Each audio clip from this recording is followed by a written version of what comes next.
Welcome back, YouTube family. Before I begin this news story, remember to hit the notification button, like and subscribe to my channel to view relevant information. And I truly wish I did not have this awful news to share, but I must express how I feel and the questions about this disturbing case and several others who have passed or disappeared under mysterious circumstances. Within, I am not at peace with the results of Yohanes Kidane's and the cases of other precious individuals. Let's begin. 22-year-old Yohanes Kidane left his home in San Jose on August 14th. Why did he bring both laptops with him? And as a software engineer working at Netflix, his precious work ideas and innovative concepts were utilized. They are his investments. You could imagine how expensive these computers were. His work, banking information, all personal information was on these devices, and they could have been retrieved from Yohanes's computers if that was a person's intention to hack his devices. Now, his brother, Yusuf, definitively said Yohanes was meeting someone. And of course, as a grown man, Yohanes may not have thought to share this individual's name. Oftentimes, I give my loved ones information about new people. Plenty of women do. The same with the snapshot of the online profile with a picture. Now, Yohanes's former college roommate, Austin Farmer, told news media that an Uber driver on a previous ride refused to drive Yohanes to San Francisco. The driver told him, "You'll be safer in Oakland," and dropped him off there instead. So Yohanes was shaken up about that experience and leery about using the car service since. Unfortunately, Yohanes took another Uber, perhaps figuring it was one particular bizarre driver. How long was Yohanes at the bridge?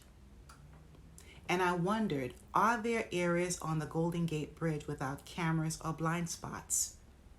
But there are no cameras on the Golden Gate Bridge due to the high winds and intense fog.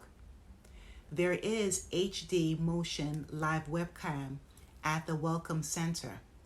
And according to Google, there are 7 different live webcams. These live streaming devices cover various angles and distances along the bridge. So I am even more suspicious now. I believe again, this has nothing to do with the facts found. Whoever met Yohanes Kidane knew cameras were absent and nothing could be recorded. Some items were left outside nearby a cafe. What did those cameras inside the cafe and on the venue's exterior record?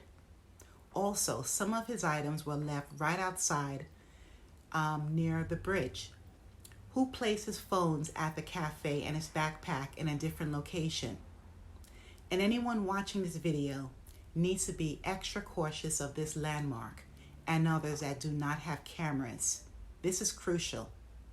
And before making this video, I just assumed that some cameras would get covered by frequent fog.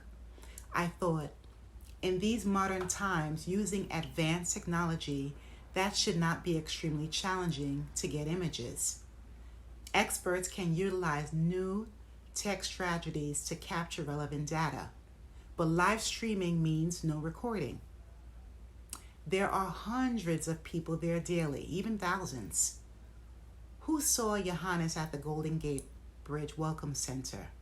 And there would be people all around, correct? And I would expect the family's detective to provide these details. Gather names of people seen on the cameras, get background checks, and do interviews. Is there a way detectives can offer incentives to any of the folks who were filming for long periods to get their videos? Experts have determined where Yohanes's body was found in the San Francisco Bay. Hopefully, people will reach out to his family's detective with information. And here are quick details about similar cases. I completed a story of a young man who corresponded with a female online, a dating app. And on August 13, 2022, 18-year-old George Juarez, a gentleman, went to her location to pick her up for the date. As George pulled up, the girl was standing with a man who had a weapon. George stayed in his car, puzzled. Then George started driving away, and the man ran after his car, firing the weapon. Police caught the young woman who refused to give the man's name. George Juarez couldn't see to drive anymore and got out of his vehicle a distance away. This accomplice left George Juarez on the ground, and I don't know of any more updates. When I learned of the story, it was a year later. George Juarez lost his left eye, and the suspect was never found. Jelani Day, a graduate student at the Illinois State University, was meeting a new person. He met the girl on a dating app. Then Jelani was missing, found in a lake without organs. His car was discovered 2 miles away without license plates or keys. That young woman's identity should have been revealed. Also, how was Jelani taken to retrieve organs, I believe for profit, at an undisclosed location and brought to the lake without anyone seeing anything? And in 2013, a 24-year-old model, Ryan Singleton, was missing and found in California's Mojave Desert. He was an aspiring writer and filmmaker. Originally from Atlanta, traveled to California for only the weekend. His organs were taken, still no culprits found. 39-year-old Bo Man used Uber and was dropped off at Santa Monica, California. He was an LA tech CEO with an upscale career and living well. He was missing for a year and a half, and then he was found May 8th. Daniel Robinson, 24-year-old young geologist. His Jeep was found overturned in the Arizona desert, not too far from his workplace in Buckeye, Arizona, near Sun Valley Parkway and Cactus Road. Missing since June 23, 2021, and his new white Jeep was found in perfect condition about 100 miles away. The way individuals are viewed to obtain money and discarded like trash is very concerning, and only the wealthy can afford to purchase organs. They have networks that us common folk don't have. Some folks are meeting people just to unalive them, so beware of online dating. A detective must be truly skilled to investigate and gather evidence on these underground operations. Everyone, there's a Spanish Netflix series called The Marked Heart. It aired in 2022 and has 2 seasons. I found the show to be jaw-dropping. The series focuses on people targeted for their organs. The victim's health, blood type, and personal information was known.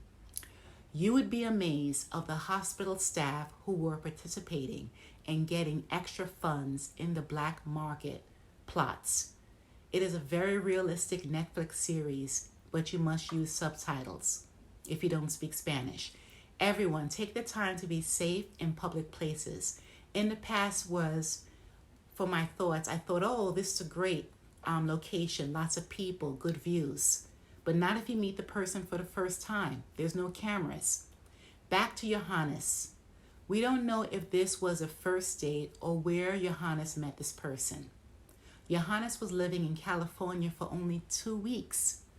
My thoughts. These aren't facts pertaining to this case, but if a person planned this crime, their photo, real phone number, and a typical phone would not have been used. Disposable phones can still be purchased at Walmart, CVS, Amazon, you name it. It's so much more difficult to retrieve details on these phones, even as an investigator. Well, that's what I gather from crime shows. Another case, the missing immigration attorney Jared Shahid left D.C. to Seattle, Washington, and was last recorded gathering his things from his Airbnb. The first day he checked in, he vanishes. I totally agree that all Airbnb must be registered. The government must know who owns them and set standard protocols of the guests' personal records. And in 2023, how was Jared Shahid missing from his location? Who knew his plans? What do we have to do? Wear a tracking device on us besides a phone? And I'm not interested in inserting anything in my skin. But there's too many people vanishing. In many cases, look at our young, healthy, educated, attractive individuals who are missing. And in my opinion, there are criminals doing their dirty work in plain sight, appearing professional, blending in with our society. Who are they linked to so that their operation runs smoothly? Again, some official culprits work within these systems. Trust must be earned. You may see them wearing specific work uniforms and representing common organizations, but you don't know their true character, mindset, and affiliations. To anyone meeting people online, do a few video chats before meeting. Cross-check their number with their name. Oftentimes, people give fake names, fake numbers, Google Voice numbers, so you have to be discerning. And my condolences to all the families, loved ones, and friends of the men I mentioned or stated in this video. May all of them rest in peace and power. Please leave your comments below. I would love to hear from all of you.